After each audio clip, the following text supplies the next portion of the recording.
Welcome to the Deep Dive, brought to you by the 1 Hour Guide by Anil Leftu. Have you ever found yourself wondering what it truly takes to become a millionaire? We're not talking about, the lottery winners or those born with silver spoons, but rather the everyday, financially independent individuals you might never even notice.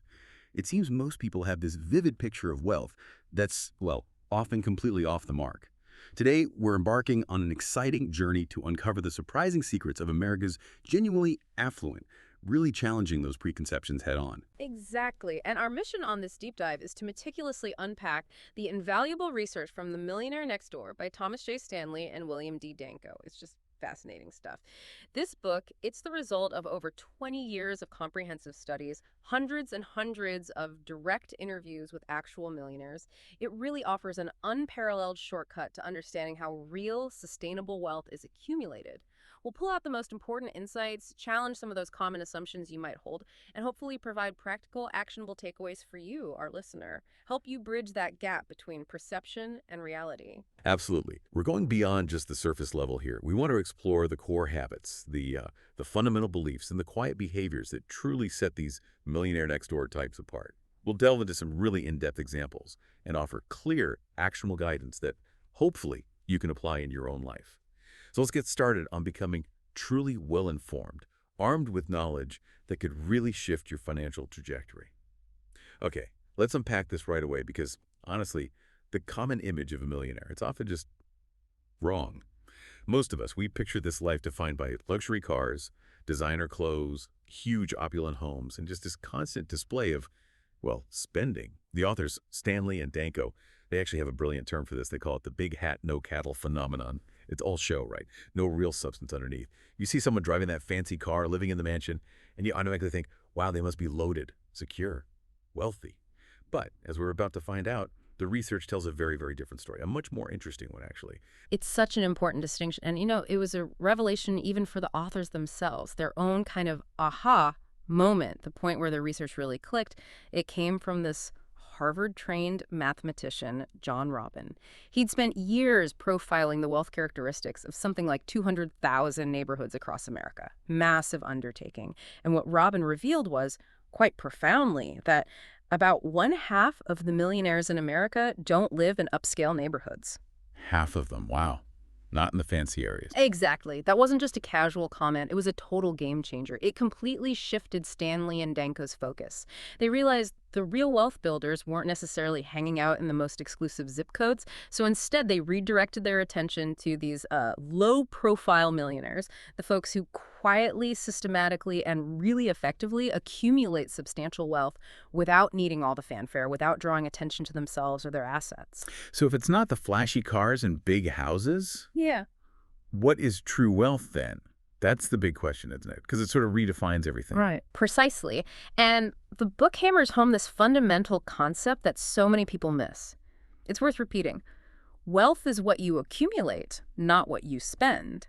That's the bedrock principle. Think about it.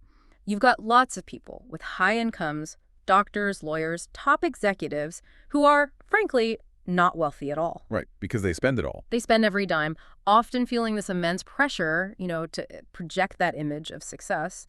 True millionaires, the ones in the book, are financially independent. That means they have enough accumulated assets, investments, savings to keep living their current lifestyle for years, maybe even decades, without earning another dollar from a job. The authors have this great term for it. They call it having a go-to-hell fund, enough money piled up to live comfortably for 10, maybe more years without working. A go-to-hell fund. I Yeah. like that. It gives you options, freedom. And what's really fascinating here, and often overlooked, is that over 80, maybe even 85% of these millionaires are self-made. They built their wealth slowly, steadily, usually within one generation. They weren't lottery winners, they didn't sign huge sports deals, they didn't inherit massive fortunes, they built it themselves, brick by brick, decision by decision, through discipline and consistent effort. And in countless interviews, these millionaires keep saying things like, the journey to wealth is much more satisfying than the destination. The process itself. Yeah, the process, setting goals, achieving them, the intellectual challenge, that sense of accomplishment, that's what brings them real joy, not just the pile of money at the end. You know that idea of focusing on what you keep, what you accumulate. rather than just what you earn or show off. Mm. It really turns conventional wisdom on its head, doesn't it? Yeah. Makes me wonder, what's the most unexpected thing about the typical millionaire the research found? Beyond the stereotypes, really jumped out at the authors. Oh, it's truly striking. Forget the image of the young tech mogul or the trust fund kid with the latest Ferrari. The data paints a very different picture. The average American millionaire, based on their huge surveys, is about 57 years old, typically male, married, usually with 3 kids. And in about 70% of these households, the man earns 80% or more of the household income, which kind of suggests a more traditional setup, you know. Okay, 57, married, 3 kids. Interesting. Yeah, and maybe one of the biggest surprises is their job. Roughly 2/3 of working millionaires are self-employed. They often call themselves entrepreneurs. 2/3. Self-employed, that's huge. It's a massive number, especially when you think that self-employed people make up less than 20% of the entire U.S. workforce. So right away, that tells you there's this really strong, almost disproportionate link between entrepreneurship and actually building serious wealth. Now, financially speaking, their average household net worth is around $3.7 million. The median, which is probably a better measure of the typical millionaire, is about $1.6 million. Median, $1.6 million. Yeah, the median avoids getting skewed by the super rich. Yeah. And here's another kicker that just blows that big hat, no cattle idea out of the water. Their average annual realized income, that's their taxable income, is less than $247,000 a year. Less than $250K income, but millionaires. Exactly. It immediately challenges that notion that you need some massive CEO salary to become a millionaire. Their wealth isn't primarily about having the highest possible income. It's profoundly about what they do with the income they have year after year, consistently, saving, investing, being smart about it, and their lifestyle. Just as understated, many are still driving American-made cars. Only a minority own the current model year. In fact, most haven't bought a new car in 4 years or more. They keep things. 4 years or more. Which ties right into this idea of playing great defense with money, and that role, often taken by their spouses. The authors found that most millionaire wives are meticulous budgeters. They manage the household finances with almost like military precision. You hear these millionaires joke, "I can't get my wife to spend any money." Ah, a team effort then. Absolutely critical. This teamwork, the shared frugal philosophy, it's a theme that comes up again and again. Educationally, about 80% are college grads. A good chunk have advanced degrees, masters, law, medical, PhDs, so they're educated for sure, but not necessarily from, fancy Ivy League schools all the time. What seems critical isn't where they got the degree, but that they applied that discipline, that intellectual rigor, to their financial lives too. And while only about 17% went to private K-12 schools themselves, a whopping 55% send their own kids to private schools. Interesting. Investing in the next generation's education. Exactly. Shows how highly they value education. So yeah, this whole demographic picture, it just shatters that popular image of inherited wealth and flashy, attention-grabbing lifestyles. That's a huge shift in perspective. It really highlights how those everyday discipline choices just stack up over time, much more than big, splashy gestures. Now, for those of us listening, thinking about our own path, how can we figure out where we stand on this wealth-building journey?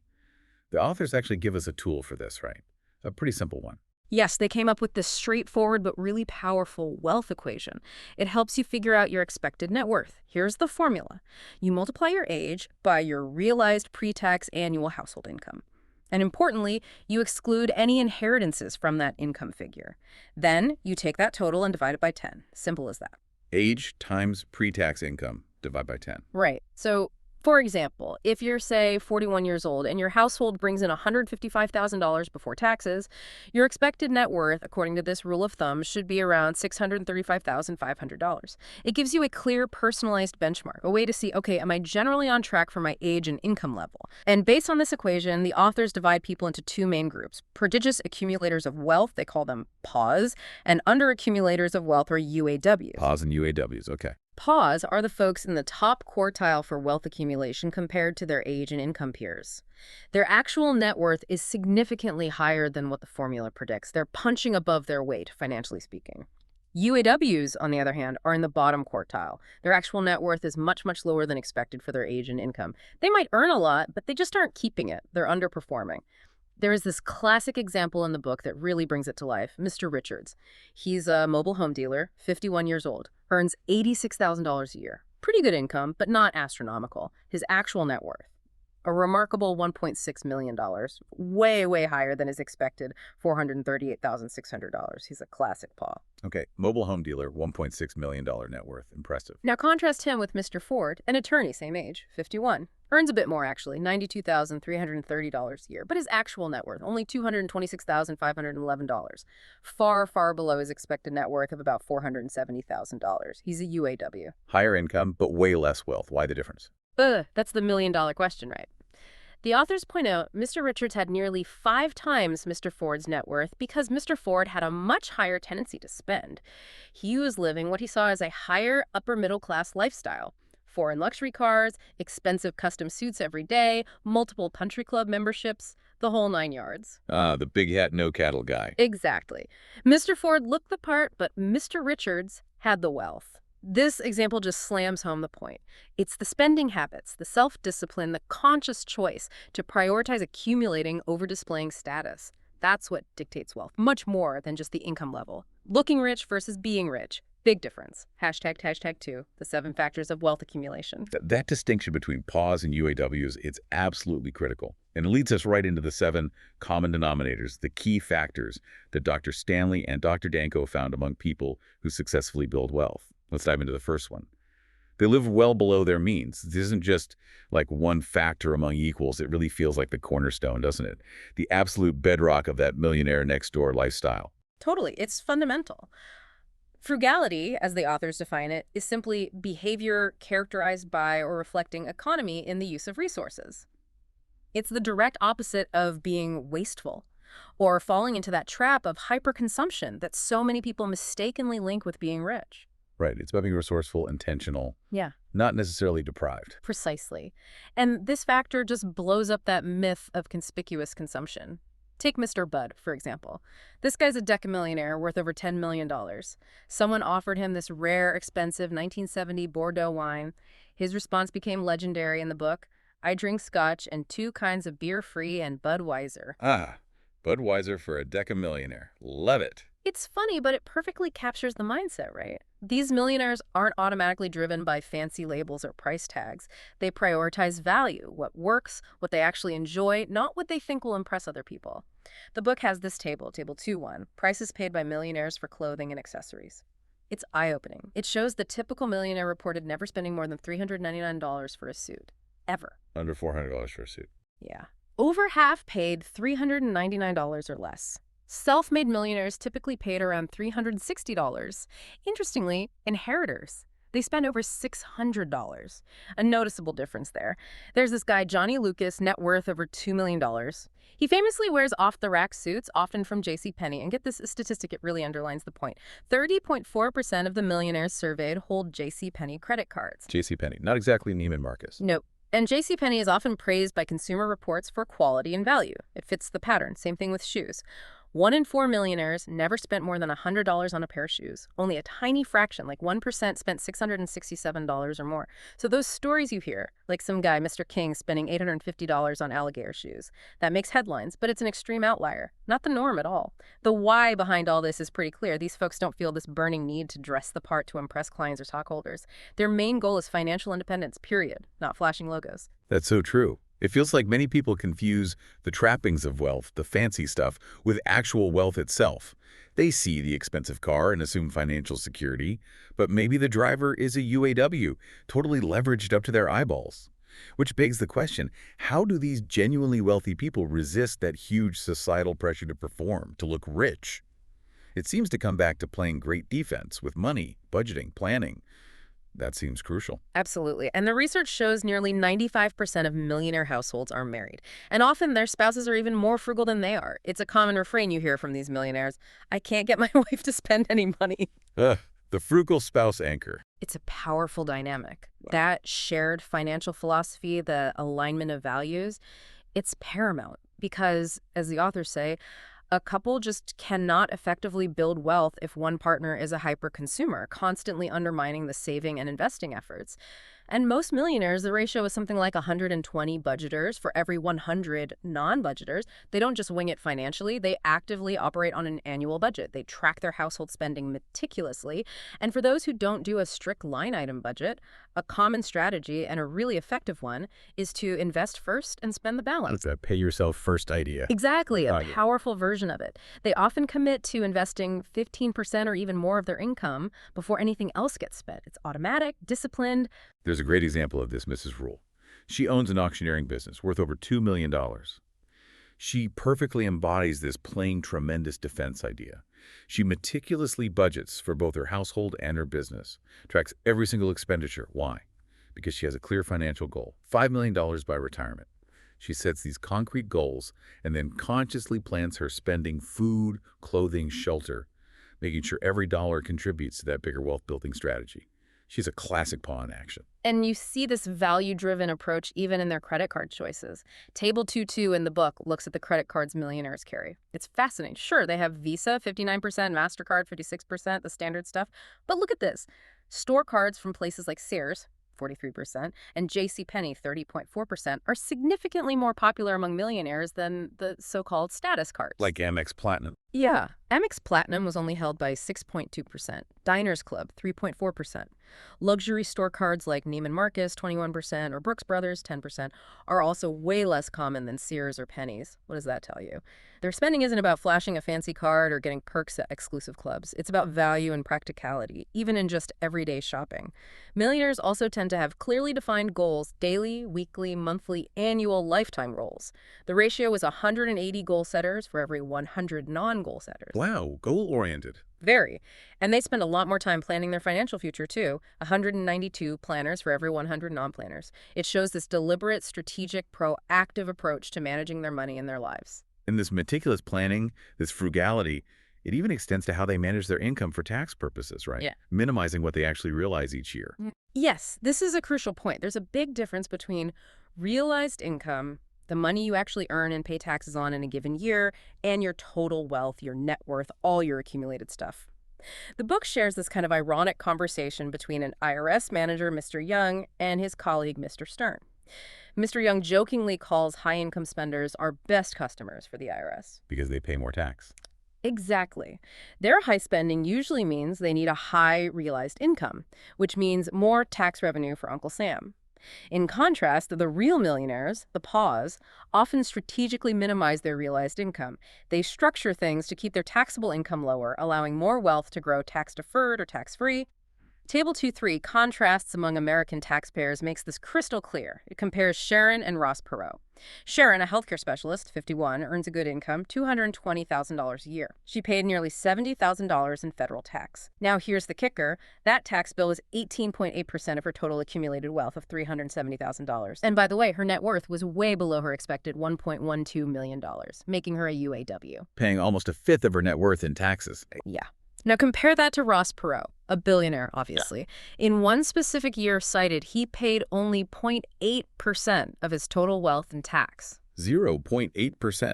How? By minimizing his realized income. He invested heavily in things like tax-free municipal bonds, tax-sheltered real estate, and holding stocks with huge unrealized gains, meaning he didn't sell them, so he didn't trigger the tax.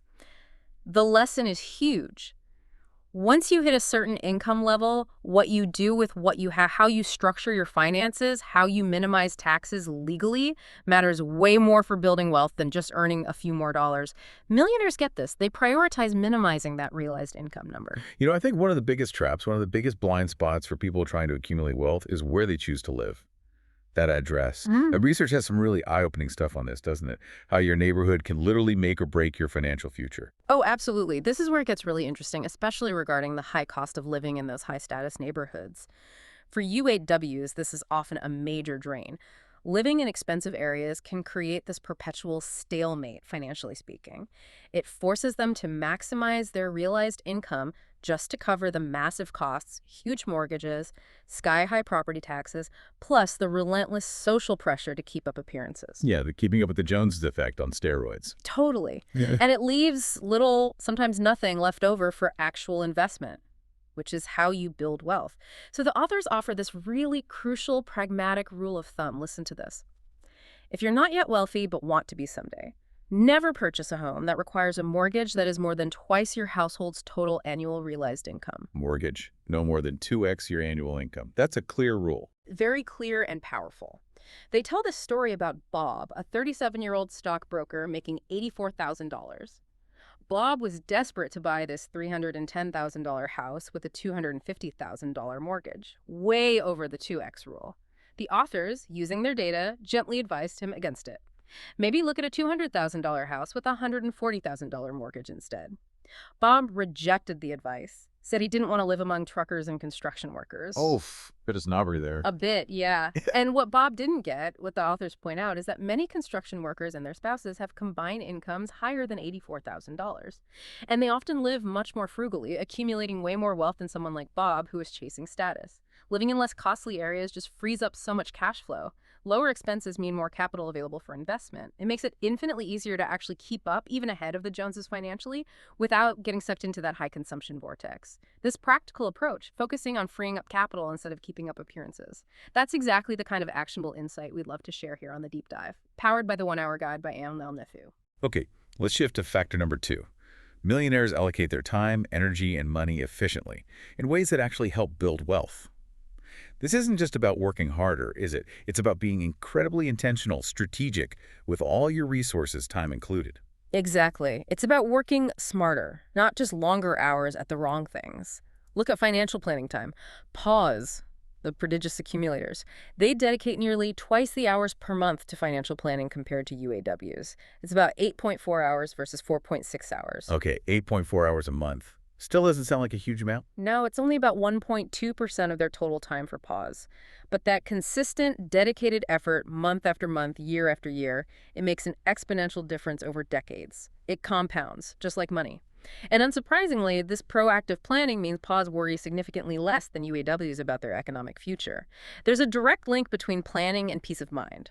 Now, here's something that seems counterintuitive, the relationship between education and wealth, especially for high earners. Yeah, this is what the authors call the education wealth paradox. It's fascinating. For high-income earners, people making, say, $100,000 or more, the link between years of education and actual accumulated wealth is often negative. Negative. More education means less wealth. How does that work? Think about highly educated professionals like doctors. They spend so many years in school, then residency, often racking up huge student loan debt. They get a very late start on actually earning significant income and, crucially, investing it. Those lost years of compounding are hard to make up. There's this powerful case study, Mr. Denzi versus Dr. Dokes. Mr. Denzi, he owned the business, only had 2 years of technical school. He started working and investing at age 22, young. Dr. Dokes, high school valedictorian, brilliant guy. But he started his medical practice a full 12 years later than Mr. Denzi, after all the schooling and training. 12 years later. That's a long time in investing terms. Huge difference. Eventually, both earned similar high incomes, around $160,000 a year. But Mr. Denzi, the business owner who started early, he had 5 to 6 times the wealth of Dr. Dokes. And he was completely debt-free. It just shows the incredible power of starting early, earning early, investing early. It reinforces the author's point. Wealth is blind. It cares not if it's patrons or college material. Wow. It's not the degree, it's the timing and the discipline. Exactly. It's about when you start that accumulation engine and how consistently you feed it. That's a critical distinction. And it really highlights how important it is to be smart about who you trust with your money when you do start investing.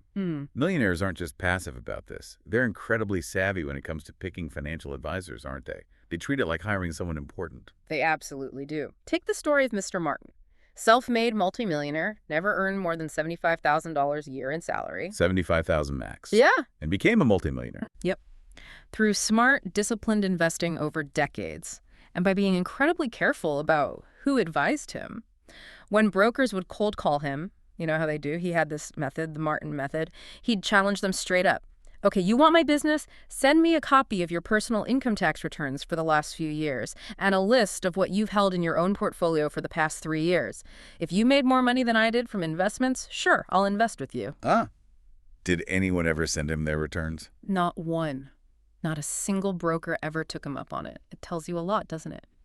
This story perfectly illustrates a key point.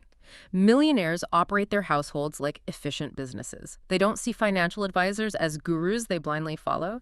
They see them as applicants for a critical job. They insist on references. They might check college transcripts, run credit checks, conduct multiple interviews, just like hiring a key manager for their company. Due diligence. Serious due diligence. They definitely don't hire some smooth talker who cold called them out of the blue. And they consistently value certified public accountants, CPAs, very highly. Not just for taxes, but for broader investment advice and strategic planning.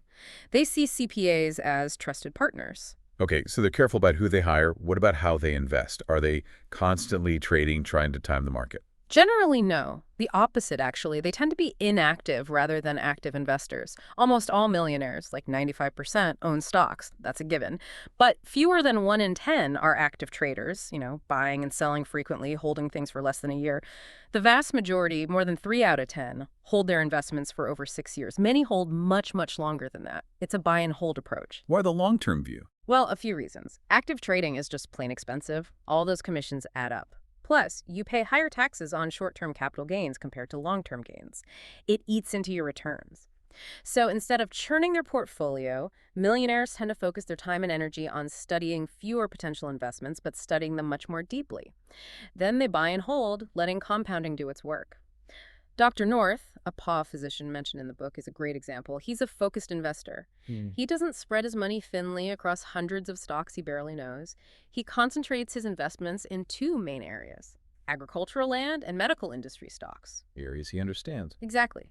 He leverages his expertise from being a doctor. He invests in what he knows and understands, which is a philosophy famously championed by Warren Buffett, too. This disciplined, long-term, focused approach lets them achieve solid returns without the constant stress, the fees, and the tax drag that comes with hyperactive trading. That makes perfect sense. And it flows nicely into factor number 3.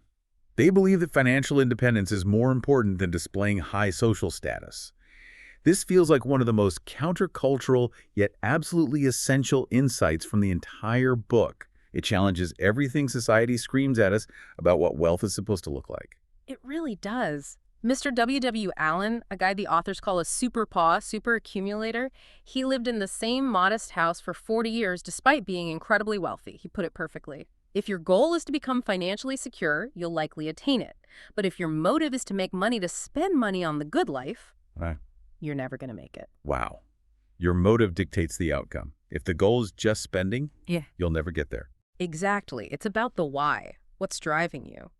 UAWs, especially the high-income ones, often work mainly to spend. Life becomes this endless series of trade-ups, bigger house, faster car, fancier vacation. They're chasing status. PADAs, on the other hand, seem to genuinely love working for the achievement itself. The challenge, the problem-solving, building something lasting, that's the reward. Mr. Allen, the same guy, once turned down an offer for a Rolls-Royce. Turned down a Rolls, why? Not because he couldn't afford it, obviously. It was because he realized owning a car like that would actually limit his freedom. He said it would make him feel awkward going to the crummy restaurants he genuinely enjoyed. He saw these overt status symbols as a burden, an unnecessary hassle that cramped his style. A burden. Most people see it as the ultimate prize. Right. But that mindset shift is critical. True wealth, for these millionaires, buys freedom, security, options. It doesn't just buy an obligation to maintain an image or acquire an endless stream of stuff. It's about not being controlled by what other people think. And the way millionaires handle buying cars really drives this point home. The authors dedicate a whole chapter to it, chapter 4. And the findings are just, well, not what you'd expect.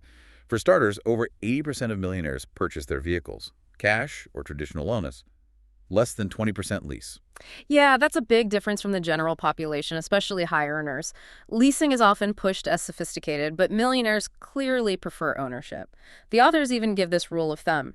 If and when more than 50% of millionaires lease their cars, then you should consider leasing. Until then, maybe stick with buying. Stick with buying, got it. And their choices are far from flashy. Remember that stat? Only 23.5% own a current model year car. Less than a quarter drive new cars. Right. And over 25% haven't bought any car, new or used, in 4 or more years. They hold on to them.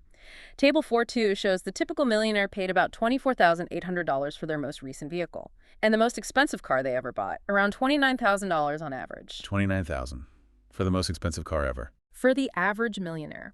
And think about it, that $29,000 is usually less than 1% of their total net worth. Compare that to the average person who might spend 20%, 30%, even 50% or more of their much smaller net worth on a car, a rapidly depreciating asset. Huge difference in perspective. What kind of cars do they drive? Reliable, often American brands. Ford, Chevy, Cadillac, Buick are popular. Toyota's big too. Practical choices. The bottom line from the authors is crystal clear. It's not easy to judge the wealth characteristics of people by the motor vehicles they drive. You just can't tell who's truly wealthy by looking at their car. And it's not just what they buy, but how they buy it, right? Their approach to the whole car buying process. Exactly. Table 4.3 outlines their motor vehicle acquisition orientations. It shows the psychology behind it. Almost half, about 46%, are dealer loyalists. These folks want to minimize hassle. They often have a long-term relationship with one dealer they trust, or maybe they buy from a relative or friend in the business. Time is more valuable to them than haggling over the last $500. Okay, the low-effort approach. Then you have the other 54% who are shoppers. These are the aggressive, price-focused buyers. They'll spend weeks, maybe months, researching, comparing, negotiating hard to get the absolute rock-bottom best deal. The bargain hunters. Right. And within that shopper group, there's this particularly frugal segment, the used vehicle-prone shoppers. They make up almost 20% of all millionaires. These are the super frugal ones. One guy, a farmer, told the authors his dad used to say, "Seeds are a lot like dollars. You can eat the seeds or sow them." These folks are definitely sowing. And this group, the used car shoppers, consistently spends way less on other things too. Watches, suits, shoes, compared to even other millionaires. Their frugality runs deep. So you've got the loyalists, the shoppers, the super frugal used car buyers. Yeah, and the book contrasts Dr. South and Dr. North again to highlight this. Dr. South, the UAW physician, was a classic shopper. Spent over 60 hours shopping for a new $65,000 Porsche, called dealers within 400 miles, grinding them down. He wanted that pride of new car ownership. 60 hours shopping for a car. A lot of time. Dr. North, the paw physician, he spent just a few hours buying a 3-year-old Mercedes-Benz.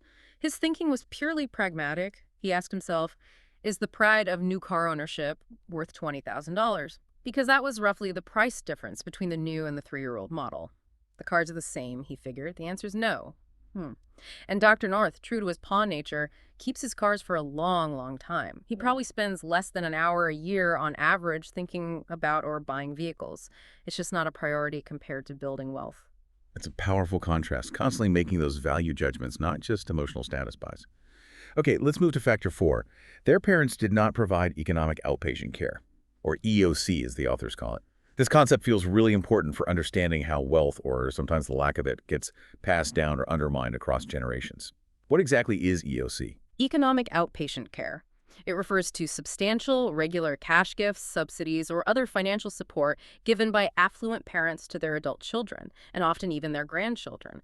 Things like paying their rent or mortgage, giving them down payments for houses, covering tuition, buying them cars, giving them lump sums of cash regularly. Sounds nice, right? Like helpful parents. It sounds benevolent, yeah, like parents just trying to help their kids get ahead. But the authors uncover a really surprising, often detrimental downside. They share this compelling case study of Lamar and Mary. This couple, their combined earned income was under $60,000 a year. Not poverty, but certainly not enough for a lavish lifestyle. Yet they lived what they perceived as an upper middle class life. How? Because Mary's mother gave them $15,000 in cash every single year. $15,000 a year on top of their income. Right. And they didn't save or invest it. They regularly sold stock their parents had gifted them previously to buy brand new cars every 3 years. They were living, as the authors put it, in a fantasy land, just consuming, not building anything themselves, and constantly expecting future inheritances to bail them out or maintain their lifestyle. Table 5.1 in the book details all the common types of EOC. It includes funding private school for grandkids, 43% of affluent parents did this, paying grad school tuition for adult kids, 32%, Right. helping with mortgages or home purchases, 59%, giving forgiveness loans that everyone knows will never be repaid, 61%, even gifting income-producing assets like real estate or stocks. It's widespread among affluent families. Okay, so it's common, but why is it potentially harmful? What's the downside? This is where it gets really counterintuitive. The authors identify what they call the weakening effect. They found a statistically significant inverse relationship. The more dollars adult children receive as gifts, the fewer dollars they accumulate on their own. Wait, getting more money makes you accumulate less. That seems backward. It does, doesn't it? But look at Table 5.2, receivers versus non-receivers of cash gifts. It's striking.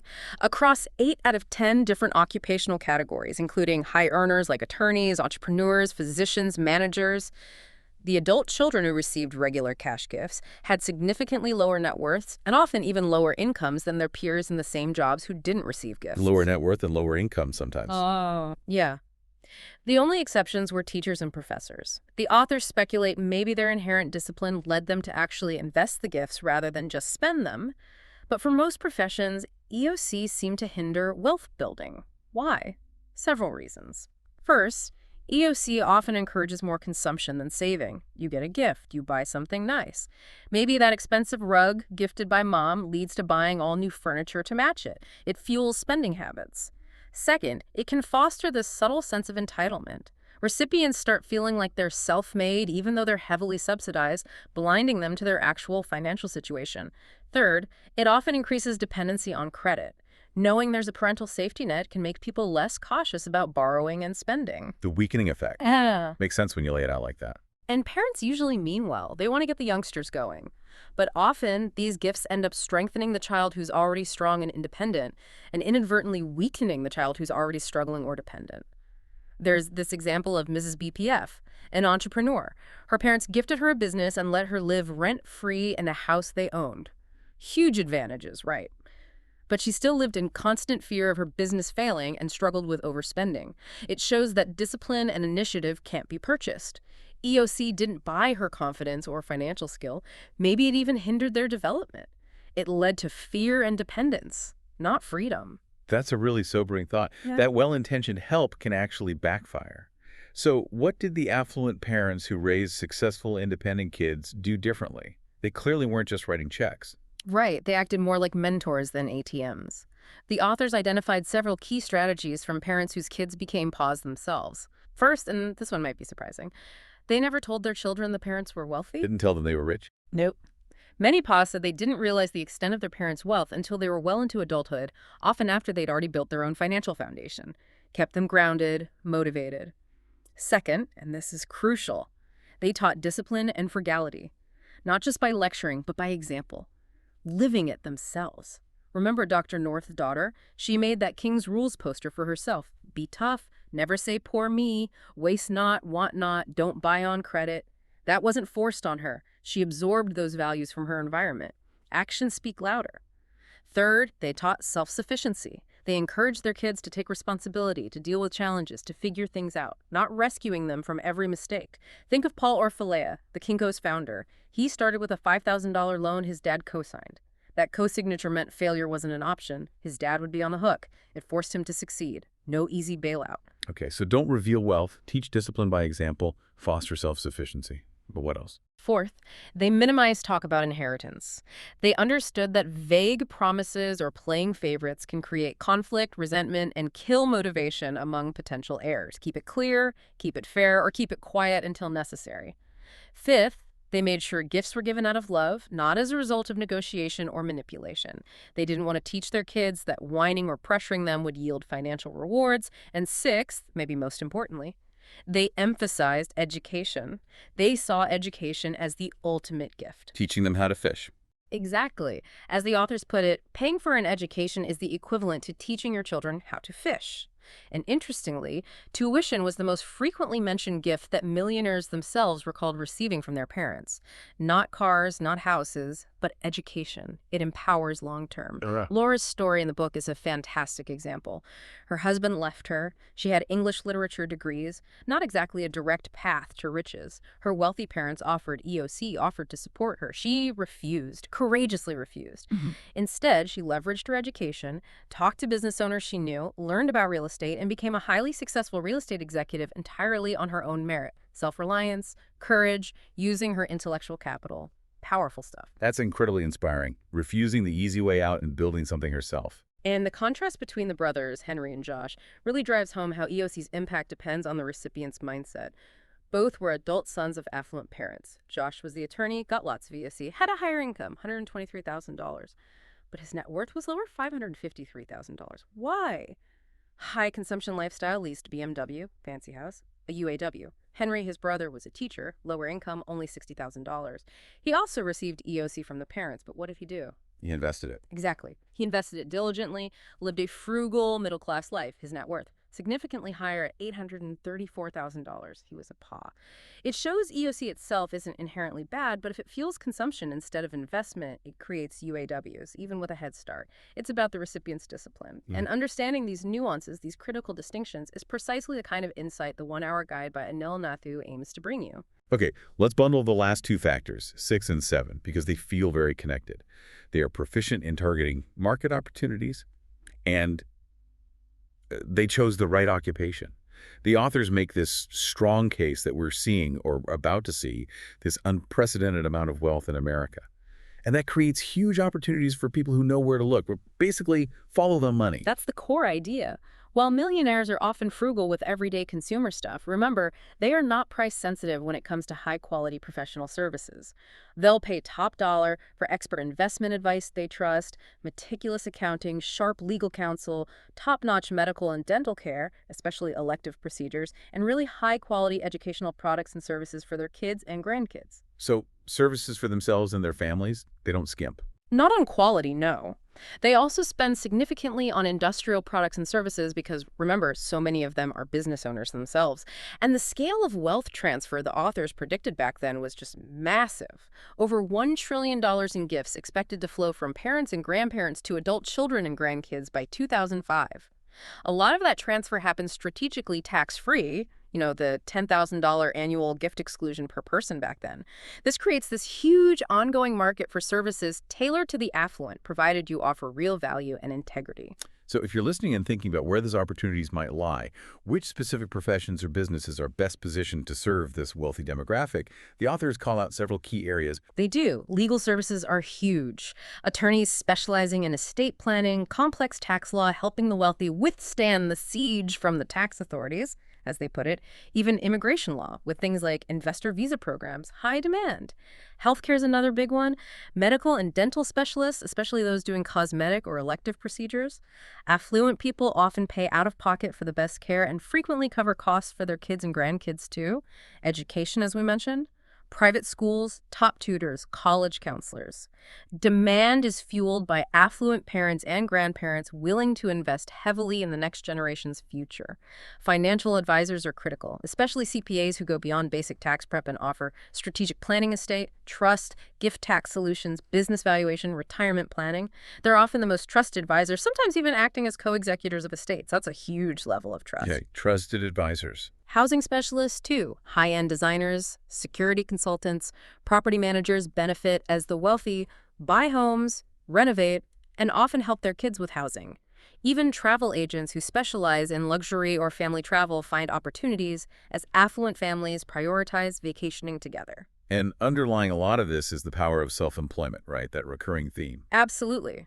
Statistically, business owners and self-employed professionals are 4 times more likely to be millionaires than people working for others. It's a significant edge. But it's not always about creating the next Google or some glamorous tech startup. The authors make a really strong case for what they call dull normal industries. Null normal, like boring businesses. Kind of. Think manufacturing wallboard, distributing auto parts, maybe even owning a chain of dry cleaners. Although they noted profitability was declining there in the 90s, some dedicated owners still made incredible profits, like $600 Ks. These industries consistently produce millionaires. Why? Often less competition because they aren't seen as sexy. Demand is usually very stable. People always need these basic things. And it allows owners to become true experts, master their niche, focus on efficiency and quality. They're not chasing trends. They're building solid, profitable businesses based on consistent demand and smart management. High margins, steady cash flow.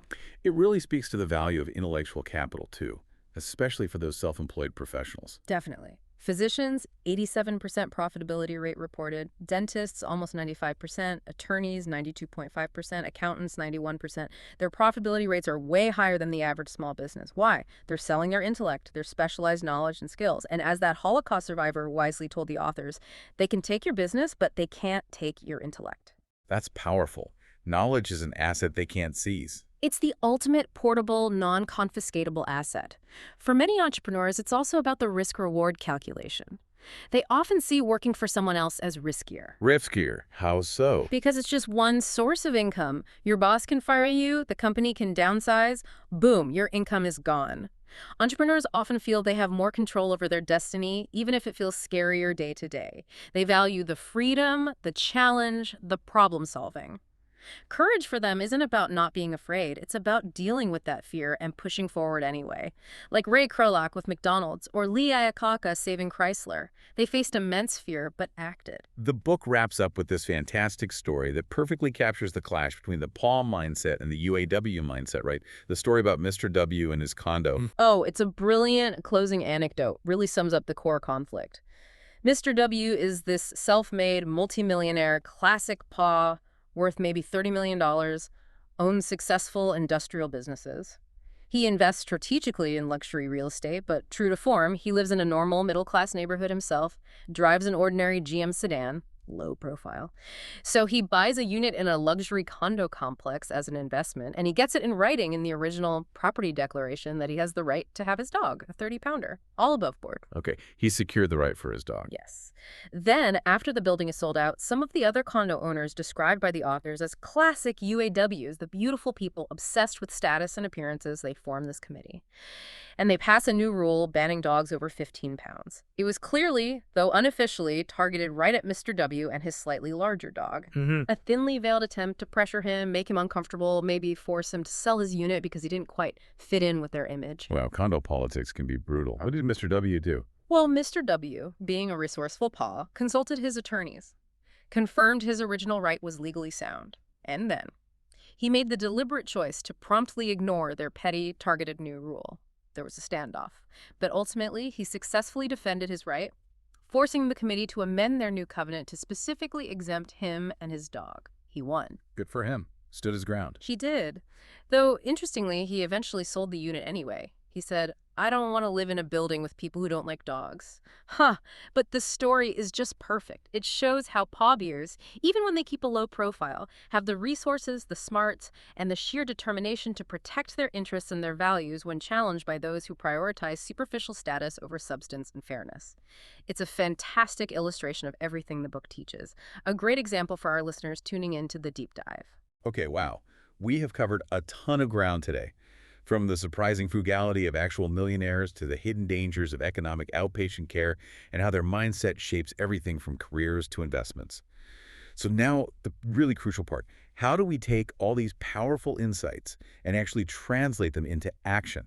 How can you, listening right now, start building your own solid path towards financial independence? Right. This is where it gets really practical. Based on all this deep research, all these compelling stories, here's a kind of action plan, some practical guidance, key lessons you can start thinking about and implementing maybe even today to really change your financial trajectory. Number 1, calculate and consistently track your net worth. Make it a habit. Use that wealth equation, age times income divided by 10, as a regular check-in. See where you stand relative to your peers. But don't just calculate it. Make growing that number, your net worth, your primary financial goal. More important than just boosting your income, and definitely more important than displaying status through spending. Remember, wealth is what you keep. Okay, focus on net worth, not just income or stuff. Makes sense. What's next? Number 2, embrace frugality as a cornerstone lifestyle. This isn't about being cheap, it's about being intentional. Consciously decide to live below your means. Try implementing an annual household budget. If that feels too rigid, at the very least, adopt that powerful pay-yourself-first strategy. Automatically invest at least 15%, ideally more of your income, before you pay bills or spend on wants. And critically, if you have a partner, get them on board. Foster that shared frugal mindset. Have the conversations. Teamwork here is absolutely essential for success. Right, get the household finances aligned. Okay, number 3. Number 3. Prioritize financial independence over conspicuous consumption. Actively fight that urge, that societal pressure to keep up with the Joneses, because the Joneses are often broke. Internalize this. True wealth is usually quiet. It buys freedom, security, options things much more valuable than fleeting status or admiration based on possessions. Practice delaying gratification.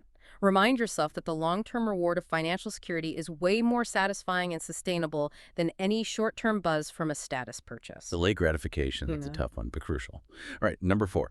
Number 4, allocate dedicated time for strategic financial planning. Don't just let your finances happen to you. Be proactive. Schedule regular time, even just those few hours a month, like the pause, to review your investments, research options, manage your portfolio, and plan for the future. Treat it like an important appointment you can't miss. And remember the power of starting early. The sooner you begin earning and critically investing, the more time that magic of compounding has to work for you.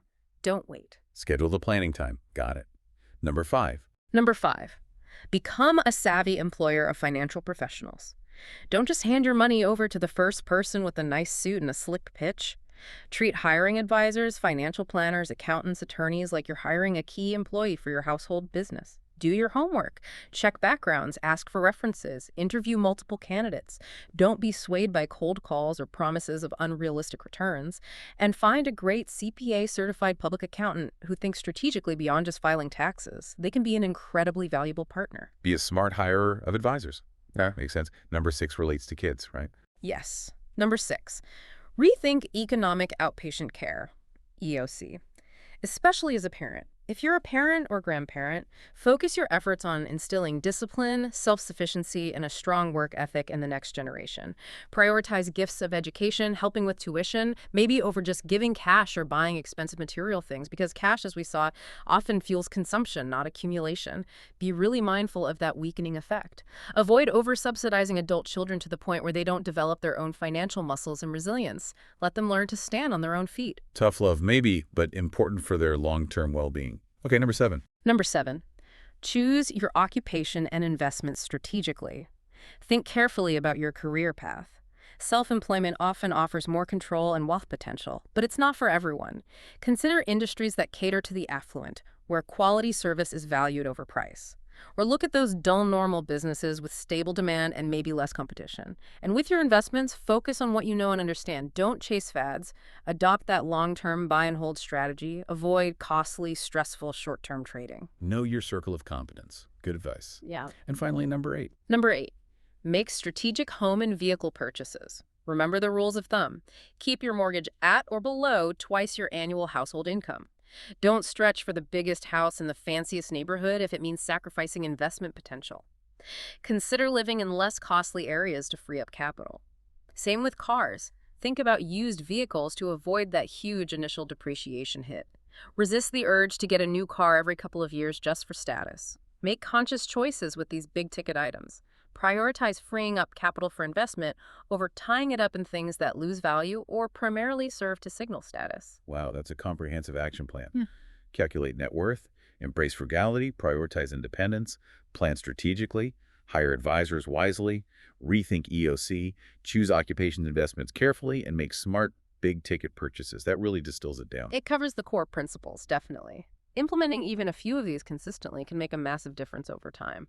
So reflecting on all this, what really stands out to you from this deep dive into the millionaire mindset? For me, it's that this isn't about deprivation. It's not about living a grim, joyless life. It's actually about making deliberate, conscious choices. Choices that lead to real freedom, lasting security, and maybe a life with more purpose. The true millionaire next door, it seems, isn't just financially rich. They're rich in discipline, rich in foresight, rich in planning, and they have this deep understanding of what actually matters for long-term well-being. Well said. And that really leads to the final crucial question for you, our listener, as you reflect on everything we've discussed today. What one habit, maybe something small, maybe something significant, will you commit to changing or perhaps adopting starting today to begin or accelerate your own journey towards becoming a prodigious accumulator of wealth? The power to reshape your financial future really does rest in your hands. It starts with that first intentional step, that first conscious decision. Thank you so much for joining us today for this insightful deep dive. Visit the 1 Hour Guide website for more business insights and resources that can help you continue on your financial journey. Let's learn and grow together.